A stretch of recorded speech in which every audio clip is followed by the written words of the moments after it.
Good evening to all the principals and teachers and other educators who have joined us across the globe for this session today. On behalf of Abhyuday Sahodaya and Arvachin International School, it is my proud privilege to welcome Mr. Joseph Emmanuel, Director Academic CBSE today for this session.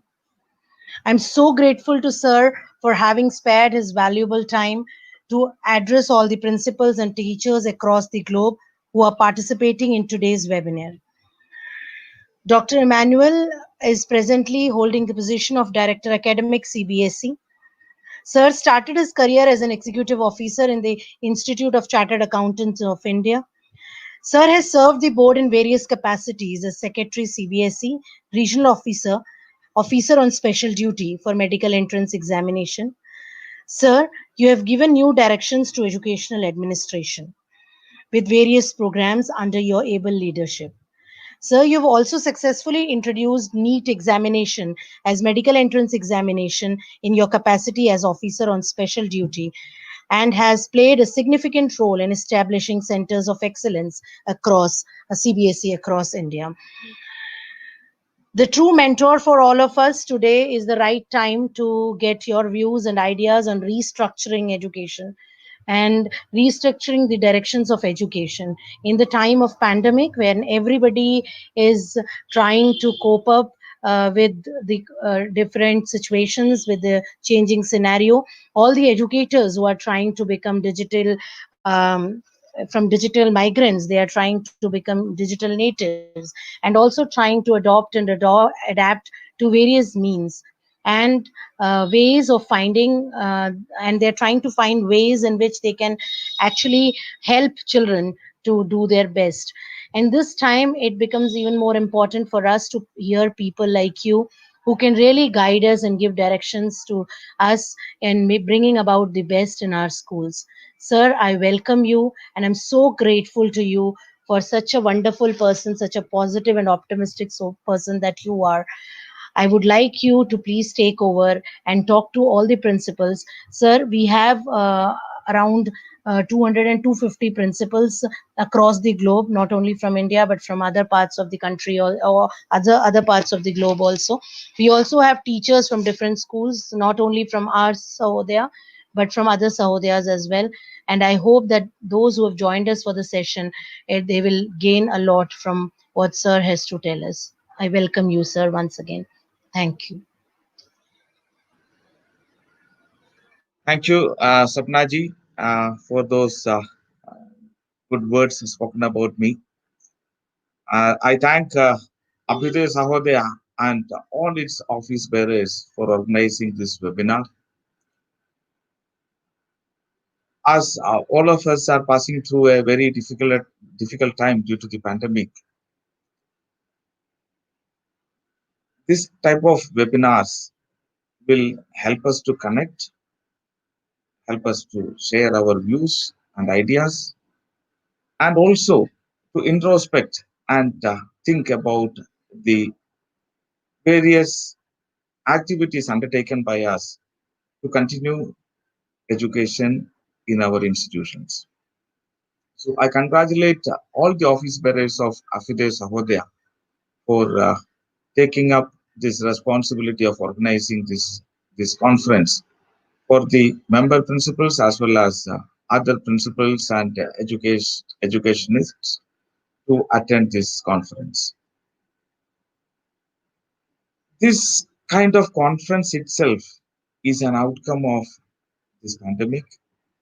This shows the resilience within the system, the capacity to come up and fight against all adversities, which is very natural with every human being as well as every social system. So the COVID pandemic has also thrown a lot of challenges, and along with those challenges, human beings have found a lot of opportunities to fight against those challenges.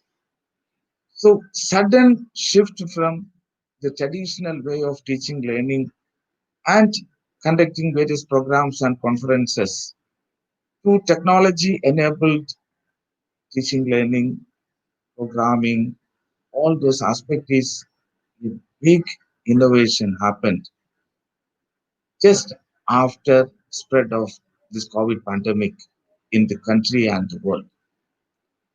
So as you are aware, schools across the country and across the world is not doing face-to-face teaching and learning in the classroom, and big challenges are there to connect with the students. There are students with adequate digital connectivity. There are students with connectivity through radio and TV. There are students connected through telephones. And there is another section of students who are neither connected digitally nor through any electronic mode, but they can only be reached out through the print media or your physical approach. So the vulnerable population of our society, the students who belongs to very marginalized socioeconomic background, they need more attention than anyone else. So there is a study of UNESCO and the World Bank that in the scenario of a pandemic situation, the poor children are most affected.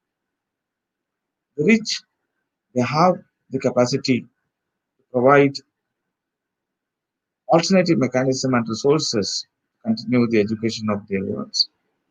But the socio-economic poverty, the digital divide, that prevents people at the lower strata of the society to reach out to the facilities provided by educational institutions. There is a vast population, particularly belonging to the lower strata of the society. They need special attention at this time. Having said that, the educational institutions all across the country and abroad, the teacher community, the, the school leaders, the principals, you have shown the way without waiting for anybody's direction.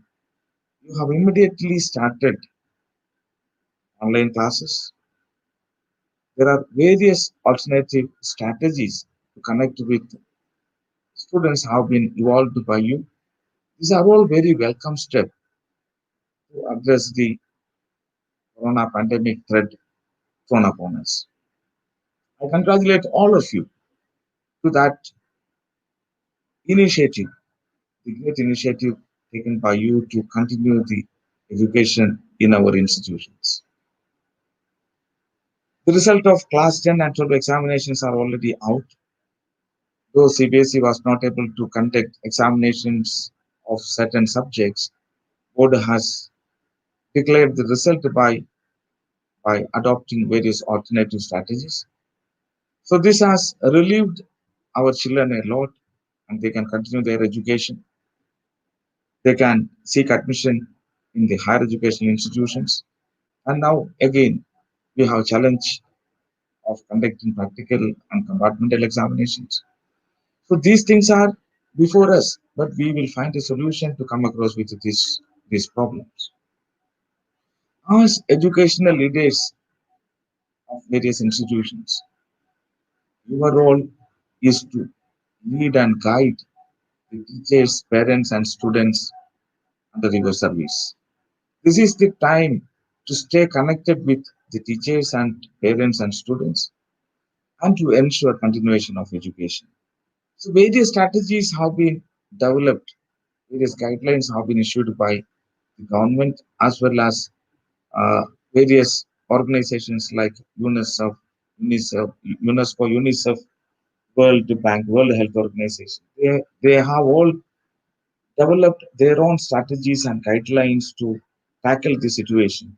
But you are the best judge for your institution and the parents. You know the ecosystem of your institution, the cultural, socioeconomic background of the parents of the students. It is in your tips. So better you can adapt and adopt the strategies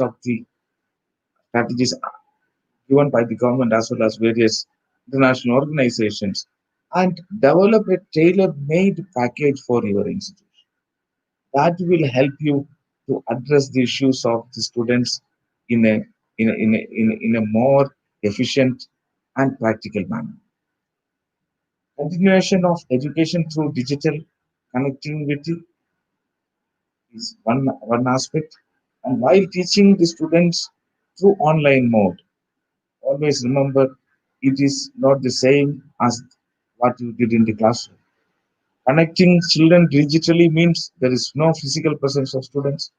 They are connected through digital mode, through online mode. So the same strategy that worked in the classroom may not work in the digital classroom. That is why CBSE has immediately come out teachers training strategy. More than 3 lakh teachers have already been trained for providing education online. And almost every school just jumped into this practice and providing education to these children. In the recent survey conducted by the CBSE, the complete results are still not known, but almost 50% of the affiliated schools have already shared their practical reality with us. So it shows an encouraging trend through this survey. The survey says that almost 50%, more than 50% of the schools are having digital connectivity with more than 90% students. This is a very, very encouraging report from the schools affiliated to CBSE. And another 30% schools, they are connected with more than 80%, 50 to 80% students of student population of their school. So this digital connectivity with the students is a big asset, and it helps you to reach out to the students and parents in a very, very effective manner. This will help you to continue the momentum of teaching and learning in the institutions. When I said this, you have a responsibility to identify the teaching learning needs of every child studying in your school. You need to understand the need of every child, particularly children with poor socioeconomic background, specially able children, children with other difficulties. All those children with different needs should be identified. And if you are able to provide personalized education and care to those category of children, you can say that you are doing a fairly good job in the area of education during the pandemic. So children with all the required facilities, they can be provided all the required facilities and amenities. At the same time, you can also address the needs of those children who are in need of special help from your end. So the teachers should interact with the parents and the, students and understand what are the individualized needs of the students. Then according to the individualized need of the students, you can develop tailor-made package for the students and provide them enough opportunity of teaching and learning. So when you provide education from a distant place or uh, distant area, it is also your responsibility to understand whether teaching and learning is happening in a real manner. So how that can be done? That assessment should be incorporated along with the teaching and learning. When a topic is taught in the classroom through digital mode, the teachers can come out with informal assessment strategies. So these informal assessment strategies will help the teachers to understand the level of learning of the child. This is very important to, to implement in the teaching learning practice and mechanism. Small assessments that will help you to analyze the learning level of the child. This will also help you to build assessment as learning also. So the formative assessment that help the child to understand the lessons taught should be given more priority and focus during the online teaching practices. Repeated connect with students, repeated conversation with students, understand their emotional well-being, how balanced they are mentally and physically. Corona has thrown a big challenge to the humanity. Many are going abnormal situation, passing through abnormal situation in their life. So this is a special circumstance, and as teachers and leaders and school leaders, every one of you should reach out to your students and talk to them personally at least once in a week. Every day it may not be possible. You can observe your students every day, but at least try to speak to your child, your student once in a week in a personal manner while taking the class or creating other activities designed for them. So this will help you to emotionally connect with the students. When you conduct your parent teacher meetings, the same exercise can be repeated. You can, while explaining the learning level of the child to the parents, you can also take that opportunity to connect with the parents and to understand their emotional balancing as well as the circumstances and situation through which they are passing through. So this challenging situation will help you to build human relations, and also this human relation development will help our students to develop 21st century competencies and capacities in them. In the 21st century, it is not the content based learning that will help them to achieve success in life. In the 21st century, it is the level of understanding of the child and their ability to apply the, the topics learned in the real life situation will help them to achieve success. So, application of the knowledge gained in the classroom is very, very important. So, connecting every topic to the real life situation is very, very important. So teachers have to work very, very hard and understand and develop a teaching learning strategy that connect the topics with the real life situation.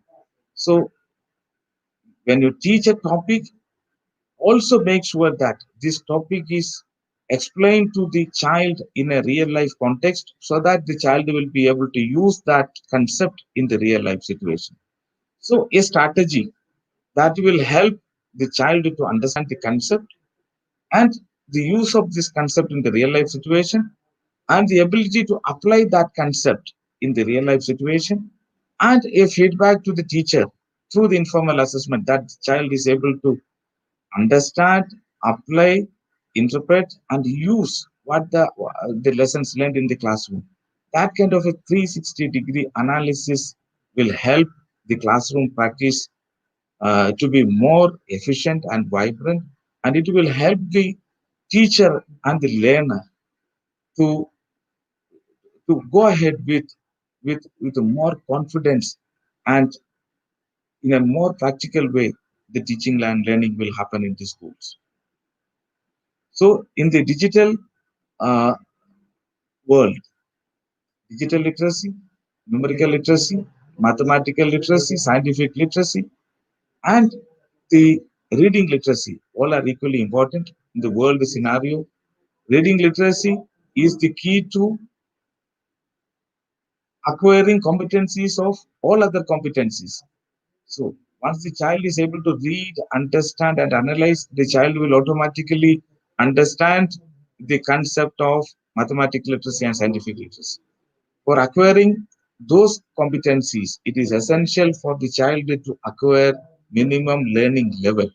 So that is why in the new national education policy also greater importance is given to foundational literacy and numeracy.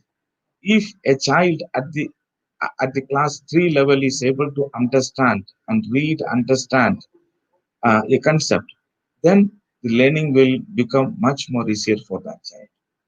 So teaching learning and connecting the teaching learning with a real life situation and connecting it with experiential learning and joyful learning and ability of applying the acquired skill set and knowledge in the real life situation all are very important.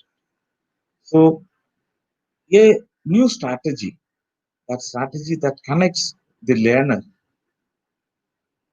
with the real life situation and the real world is very important. To practically implement this strategy, all the teachers and school leaders needs to be equipped with the modern teaching learning skills and strategies. CBSE's designating principals as pedagogical leader is one step towards that. The idea of designating principals as pedagogical leader is to infuse the vision of educational leadership in the principals. And if the school leader is understood the key concept and competencies required in the teachers and learners, the institutional transformation is much more easy. So empowerment of every institutions through empowerment of the school leaders. That is the strategy of the CBSE. That is why CBSE has designated principals as pedagogical leaders. So this pedagogical leadership strategy is, is demanding a vision plan for the school leaders. And according to the vision of the school leadership, all other aspects, all other elements in the school will be directed towards achieving the efficient learning outcome in the classrooms of yeah, in the classrooms of the school. Similarly, the strategy for assessment in the board exam classes, CBSE has already introduced 10% competency based questions in class 10 this year, and this is going to be increased to 20% in 2021 examination. Similarly, in class 12, 10% competency based questions will be added. The idea is to promote competency based learning in the school, and gradually, when more and more changes happens in the board exam classes, the schools will replicate those changes in the lower classes, and from class 1 onwards, a new way of teaching and learning will happen. A teaching and learning that connects the child with the real life situation. That is the objective. And more focus should be given on the quality. The focus earlier was given on access, equity, and access. Now that focus should also equally focusing on the quality of the education. The quality of education will happen only when the child understands the concept very thoroughly and clearly. When a child understands the concept, the child starts thinking about the concept, then that thinking process will lead the child to explore new avenues and areas that will create curiosity, that will prompt the child to ask more and more questions. So a new strategy of learning will unfold for the child. So that is why in every educational scenario, the knowledgeable people say children should be encouraged to ask questions. So by encouraging the children to ask more and more questions, you are promoting curiosity of the child. When you promote curiosity of the child will naturally think in different dimensions. So more and more ideas will come to his mind. So he will be open for newer ideas, and newer ideas will transform and bring new new inventions. So all the children are born with the immense potentials and talent.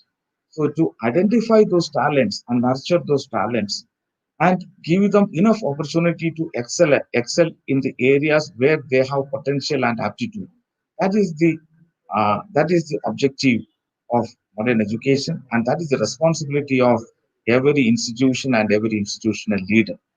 So with a multi-dimensional integrated approach, connecting the lessons with the roots of our, our heritage, the world scenario, and whatever is happening in the society, everything should be correlated, and the child should get an idea of the relation of the topics between the society, the community, the country, and the world at large.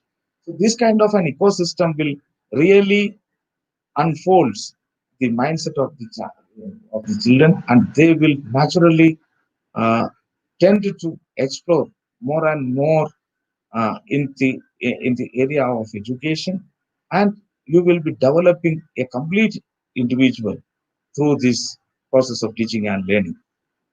Attitude and values, of course, it will have a major role in the success of a child in the later part of life. So more focus should be given on development of attitude and talent of the children.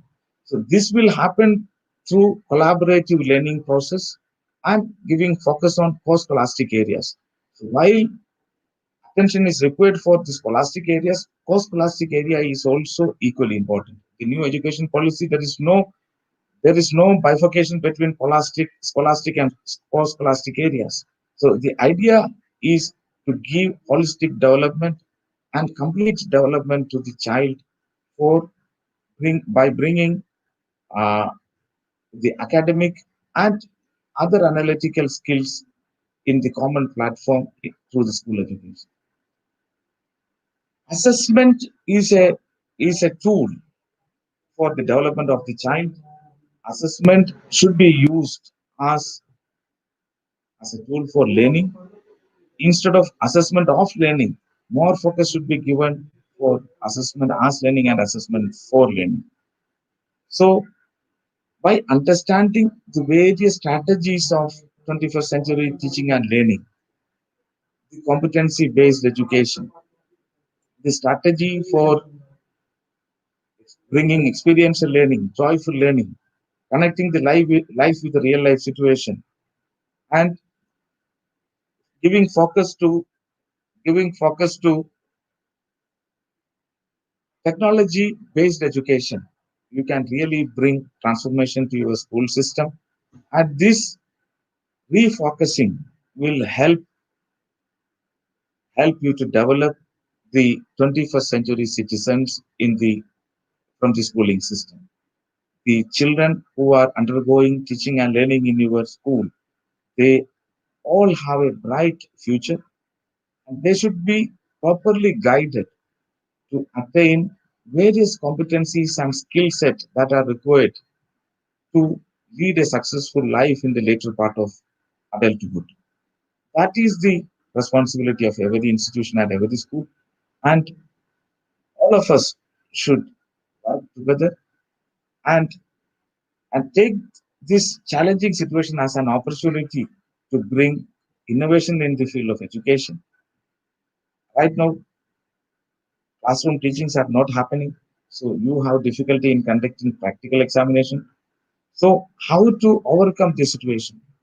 This situation can be can be overcome through connecting the children with reality. What is practical? Practical is the ability of the child to do something very practical. So that practical thing, if it is not happening, give an opportunity and give guidance to the child to do it in an alternative way. So that kind of an alternative strategy should be developed by every institution and guide our children to attain their learning goals.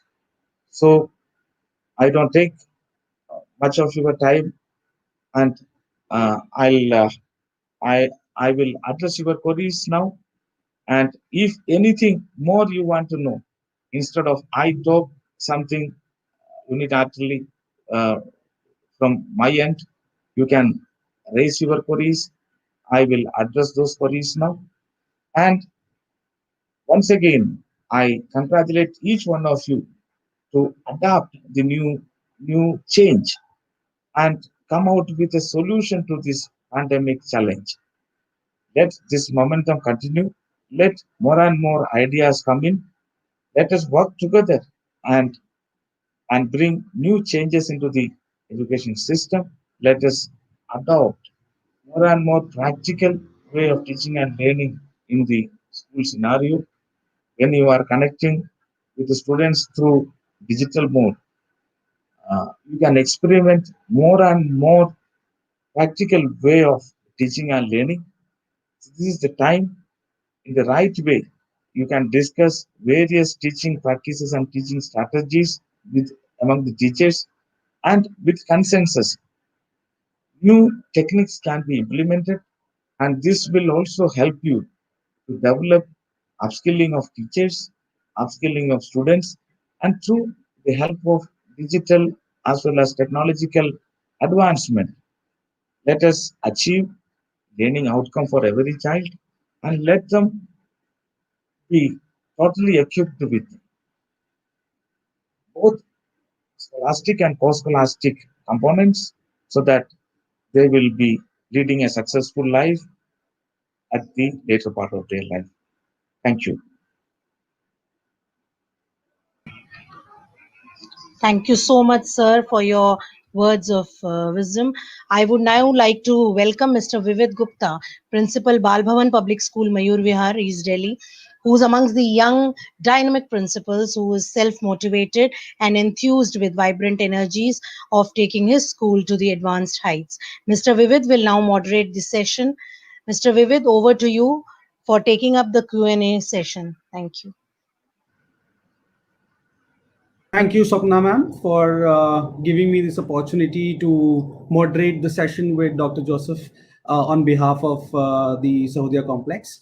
Good evening, sir. Good evening, participants and the audience. Sir, we have a host of questions coming from the participants, and I'll be starting with a couple of questions, that you had also highlighted, wherein you were talking about, that we need to pay more attention towards the that sector of the economy where the children are underprivileged and are facing difficulties. So my first question is directed towards that side, and I would like to pose the question to you: how can we help the students with lesser privileges during this time of pandemic when they may not have access to internet connectivity or devices? There are multiple strategies to reach out to the underprivileged children. Uh, there are various TV channels and radio channels that are giving various programs, and that is why very important. Before developing a strategy, it is very important to understand the percentage of children who are under this underprivileged category. So first of all, before developing a strategy for your institution, you should understand who are the children, or what is the percentage of children who are connected digitally, what are the percentage of children who can be reached out through TV and radio, what is the percentage of children who can be reached out through telephone, and what is the percentage of children who do not have any access to any of these devices. So for each category of students, you have to develop a special strategy. For digitally connected students, you can have online classes and other mechanisms. You can also guide them to access various learning materials in Diksha and other online platforms. For the students connected through TV and radio channel, for them, Swayamprabha and similar kind of radio and TV channel needs to be explored, and you need to guide children in that direction. Children connected to telephone, there are smartphones and normal phones. Children who are having smartphone, they can be connected with the digital education again. But the children who do not have smartphone, they can only be taught through SMS or telephonic conversation by the teachers. So teachers should guide those children telephonically. Right. And children who are not connected with any of this mode, they can only be, they taught through physical mode. So Mhm. either a mobile classroom, or those children can be given with study material. Small capsule material can be printed and sent it to them. So this is a most difficult situation in a corona time where physical distancing is mandatorily to be followed. Here, this is the biggest challenge, and these are the vulnerable children. Most of the children who live in they may not have very healthy living condition also. So they needs to be connected for education. They needs to be counseled and guided.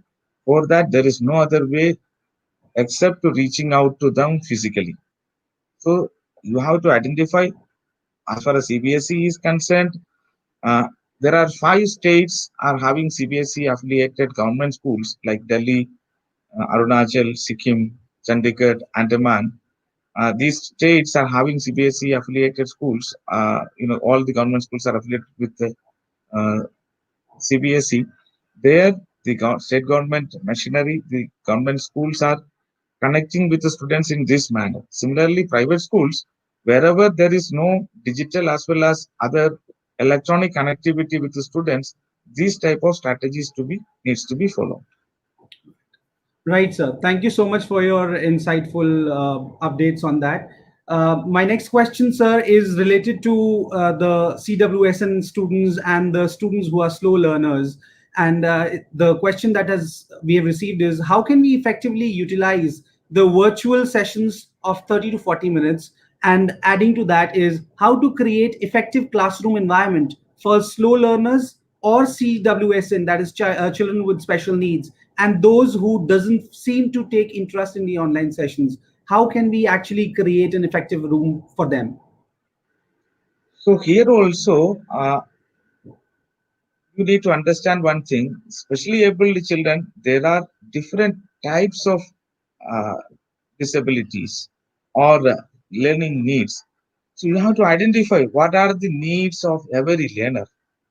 So once you understand the need of the learner, then you can develop a strategy accordingly. For example, there are physically challenged children with no learning problem. They can be easily connected through the digital way of teaching and learning. They don't have any physical, they don't have any learning disability. So they are intellectually as normal, as good as any other normal child, but they have physical deformity. For them, you can have one strategy. Children with a learning disability, various learning problems, dyslexia, dyscalculia, for every type of disability, you need to develop a strategy. You need to understand the learning problem of the child. Then, accordingly, a strategy needs to be devised. So, here is your role as institutional leader and the teacher. Understand the learning requirement of every child, the learning level of each child, and provide an environment tailor made uh, to the requirement of the learner. So, according to the nature of the disability, a strategy needs to be worked out. Right. So, sir, next question is set around the assessment strategies. Since the board has planned and guided schools to host semester exams in the month of September, and as we know that the schools are closed and no physical interaction could take place, how does the board suggest schools to go ahead? Do we conduct online exams or do we plan alternate strategies for evaluation and assessment purposes? If yes, how far these strategies would yield fruitful results? Being an educational institution with the full autonomy for academic areas, you can evolve a strategy for yourself. It is important to understand the learning level of the child. The Right. assessment under this situation, even in the normal situation in the classroom, when we conduct assessment, what is the bottom line? To understand what is the learning level. So when you frame the question and when you administer an exam, the fundamental principle to be followed is what is the learning level? What is the purpose of this assessment? What is the purpose of this examination?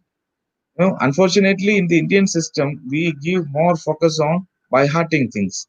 That should not be the case. That is not helping the child to be successful in the later part of life. So the focus should be shifted. That's why I said to understand the concept and the ability to use that concept in the real life. That should be the objective of learning any topic. So whether this learning objective has been achieved, whether the teaching has produced desired learning outcome, you need to develop an assessment strategy that suits every situation. So here also assessment strategy has to be developed in different manner depending upon the topic and the situation.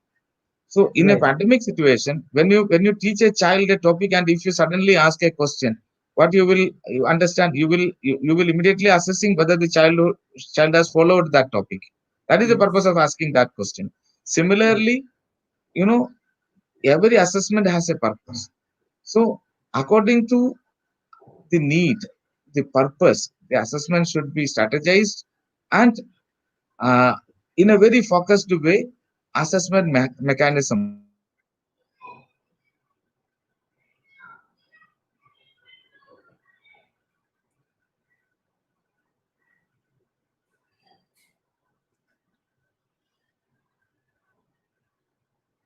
students can I believe that there has been some technical glitch. Sir got disconnected. Can we please check at the back end?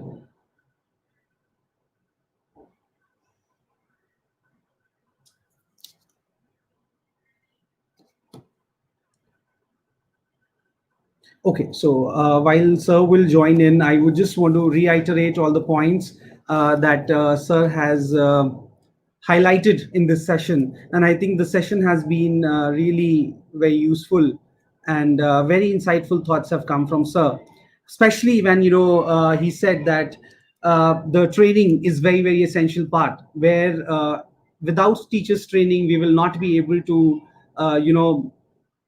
drive out the entire fruitfulness of this online session. And we have to ensure that the individualized sessions are provided to the students who demand more of your individualized attention, and the lessons have to be focused towards real life learning of the children. And if they can be connected to the real life situation, and if they're able to apply that, then the purpose of the education that we are serving them in this pandemic in the online mode is perfectly fine.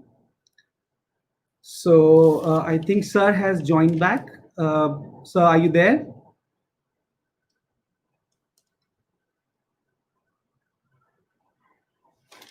We'll just wait for one more minute. Not yet. Fine. So I'll just carry on and build on a couple of more things that Sir has highlighted, and the challenges that we are facing in this situation is certainly rare, and for all of us, it is something which is very, very challenging, and we've never expected something like this to come so sudden to all of us. But then the purpose of education, the way all these schools emerged and started with the online classes, and involved the students in the sessions, it was such a quick move from all the educationists and all the schools that I feel is something that gives us an edge and tells that we are prepared for our future. What national education policy has laid down, most of the schools are already prepared in that regard. So I think Sir is back here. Sir, we lost you somewhere in between, yeah, and yeah. we'll just I lost my yes, connection in between. So yeah, sorry for yes, that. yes, yes. Not a problem, sir. So I'll just move on to the next question, sir. So the next question is set around the practicals for the senior most classes, sir. Since we all know that the schools are closed, and we are not sure when the physical schools will open up, the concern is about the practicals for classes 11 and 12. And, if there is any way in which the schools, the teachers can actually conduct the practicals, we would be happy and glad to know about it.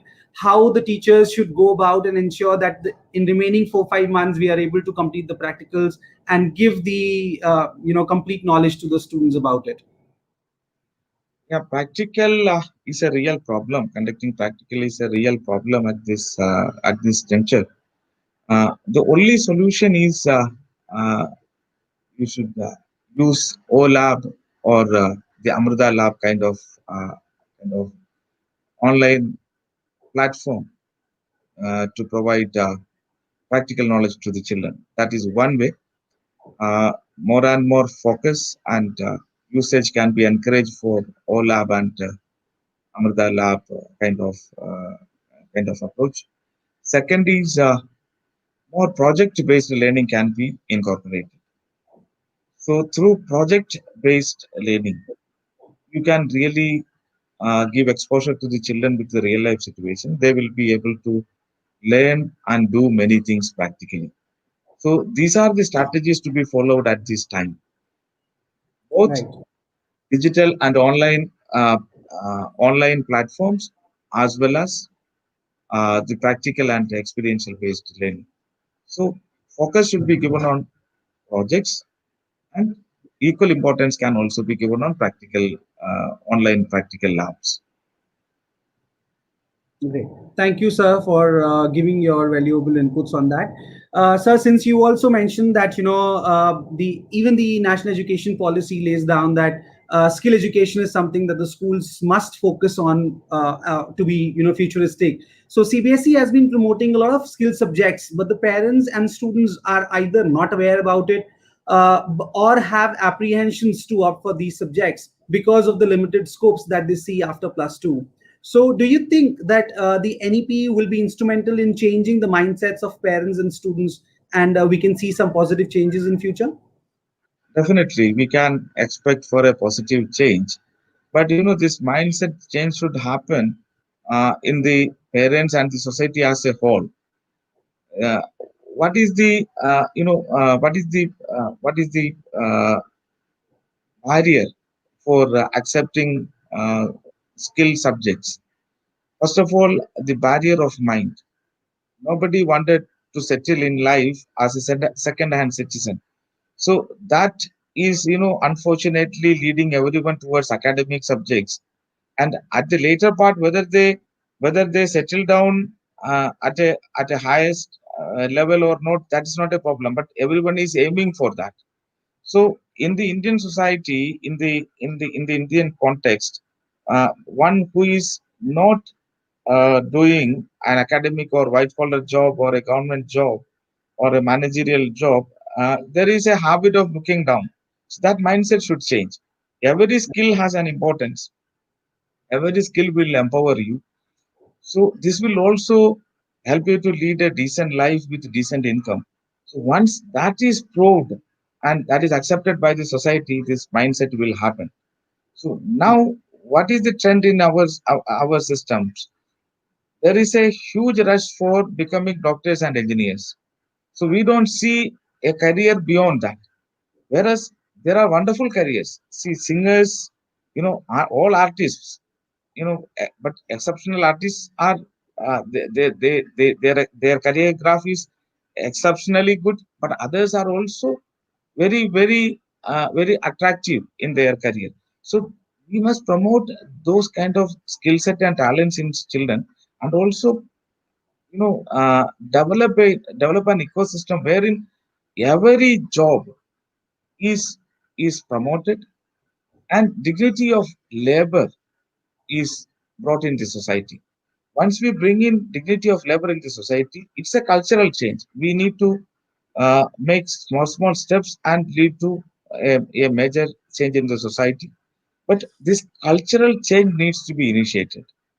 So once that happens, naturally more and more children will come for accepting these vocational subjects, and they will find a bright career in their life at the later part of life by by earning well in the profession they are engaged into. So this is another area, another barrier of getting acceptance in the society. The society's acceptance always depends upon the earning capacity of the person. So if the vocational skill is helping the student to earn well at the later part of life, then naturally the tendency will change. So these are all part of social change. So NAP has thrown light on it, and NAP has triggered a momentum. So it is up to us to practically implement it in the field. Certainly, certainly, sir. I think National Education Policy 2020 has laid futuristic vision for the education of the country and the nation as a whole. Moving on ahead, sir, I have two questions, and I'm going to club both of them together. So many students are, who are in adolescent age today, are conscious of their appearances, and the online classes has, in fact, enhanced their consciousness. And how do we as teachers address this issue with our students? That is first point. And the second thing that a couple of our teachers on this attending these live session, they have a question that some students are misbehaving during the online sessions. So as a teacher, how can they address this particular problem during their live sessions? So this problem has to be addressed collectively. Alone the teacher cannot do. But now the learning is happening from home. So homeschooling is happening. So you have to take the help of parents. I don't think any parent would be wanting that the child would misbehave or he will land up in trouble. So you have to take the parents into confidence, and also the school management should also be involved. And as a collective mechanism, you have to draw a collective strategy to address those issues. You know, to to error is human, and to forgive is divine. There is a saying. Similarly, the children at their adolescence age, there is a tendency to commit mistake. But these children were with you from the very grooming age, and somewhere I know we have to take the responsibility along with the society. So first of all, counsel them. Then, if the counseling does not work, involve parents, and the parental support is also not there, then disciplinary action. You have to go for disciplinary action. Make every child understand the impact and implications of misusing online platform. There are various laws available in the country, and make every child understand that.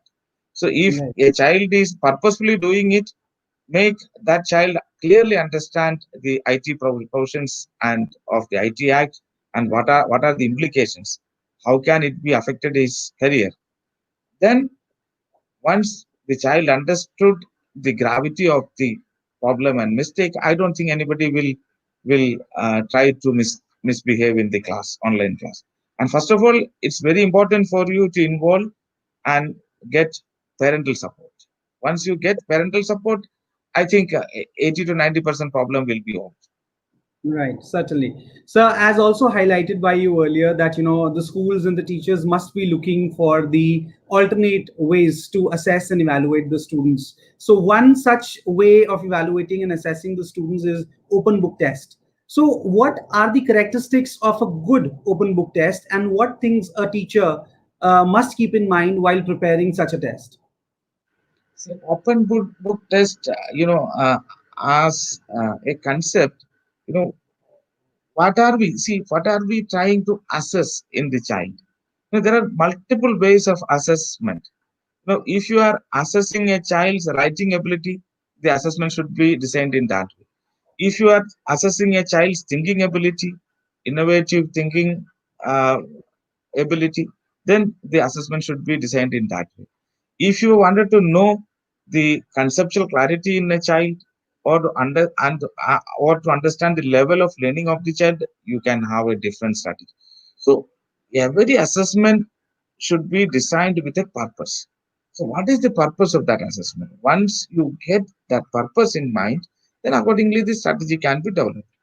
Open book assessment is also good, provided the child is able to understand the concept thoroughly and produce it. See, why we are giving open book assessment? Open book assessment is to eliminate that rote memorization. So to that extent, it is fine. So open book assessment will help the child uh, to to to to read something, but the questions should be framed in such a way that whatever is there in the textbook, if that has to be produced in the answer book, then this kind of assessment will become meaningless. So Hmm. if you are giving an open book assessment, the strategy should be such that the child should read something, understand the concept, then his application skills should be tested through that open book assessment. Right, sir. So Certainly, it, I it think very well put up, sir. Please go ahead. yeah, yeah. See, every assessment has a purpose, so that purpose should be understood. So I think we have scarcity of time. I'll just take up last question here. How do you see the emphasis to teach in mother tongue at primary level? How will this bring changes in the overall education system, especially in context of the metropolitan cities like Delhi, where we see a huge number of state migrants coming from different parts of the country? Yeah, here again, you must have seen, in the NEP, it's very clearly written as far as possible. It's written. So leverage has been given. Exceptions are there, but in a localized situation, Delhi is, it's a mini India. People from all over the country are here. So here you need to have a different strategy. Suppose in an interior village of Maharashtra or Andhra Pradesh, there is no migrant population. Only indigenous children are studying. their mother tongue is the most effective way of communication. In such a scenario, it should happen. But according to the situation, the strategy has to be evolved. NEP has given leverages and freedom to to adopt different strategy and different packages for uh, following different languages. So it should be read in totality. Focus is on mother tongue, but according to the situation, it has to be used.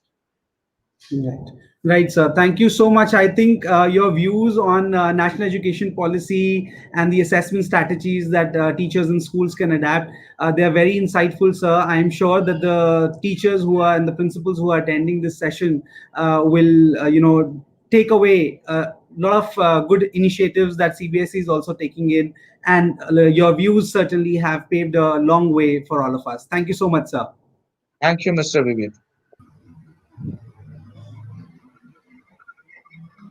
Thank you, Mr. Vivid. Sir truly said that connecting with parents and students in this time, when Maslow is surely before Bloom, that will ensure a strong bonding and lasting collaboration with the school. Personalized care to be provided to the students who need help is an inseparable element of effective and efficient teaching and learning process. So, this is definitely the time where we need to explore ways and means through digital platform to equip our students with competencies with consensus of our teachers.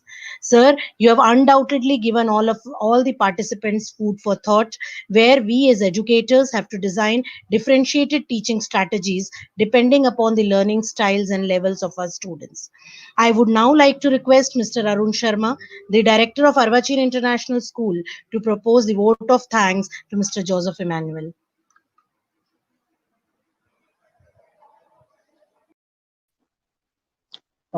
नमस्कार Namaskar, Sharma ji. Everyone. Sir, सबसे पहले तो मैं आप लोगों का बहुत बहुत स्वागत करता हूं कि आपने अपना समय निकालकर हम लोगों को मार्गदर्शन दिया है। और मिस्टर विविध गुप्ता ने जिस तरीके से क्वेश्चंस को रखा वो भी बहुत अच्छा लगा। सभी पार्टिसिपेंट्स को मैं स्वागत करता हूं सबका। और सर, आपका बहुत बहुत शुक्रिया इसलिए भी है, बहुत बहुत धन्यवाद है कि आज की इस कॉम्प्लेक्स सिचुएशन, क्योंकि स्टार्टिंग है, हर नई चीज में कुछ ना कुछ रहता ही है प्रॉब्लम्स, तो आप लोग जो समय दे रहे हैं, जिस तरह से हमें एनलाइटन कर रहे हैं, मार्गदर्शन दे रहे हैं, उससे बहुत सारी समस्याओं का समाधान भी हो रहा है और हम लोग आगे चल करके इनका बहुत उपयोग होने वाला है। तो आपका बहुत बहुत धन्यवाद है सर कि आपने इतना समय हमारे लिए निकाला और सबका मार्गदर्शन किया। और सभी पार्टिसिपेंट्स का भी बहुत बहुत शुक्रिया है कि आप लोगों ने जो क्वेश्चंस, उससे ज्यादा सुविधा हुई सबको समझने में। तो आप सबका बहुत बहुत धन्यवाद, बहुत बहुत धन्यवाद। नमस्कार। Namaskar, Sharma ji. Thank you so much, sir. Thank you. Thank you, and thank you to all the participants. Thank you.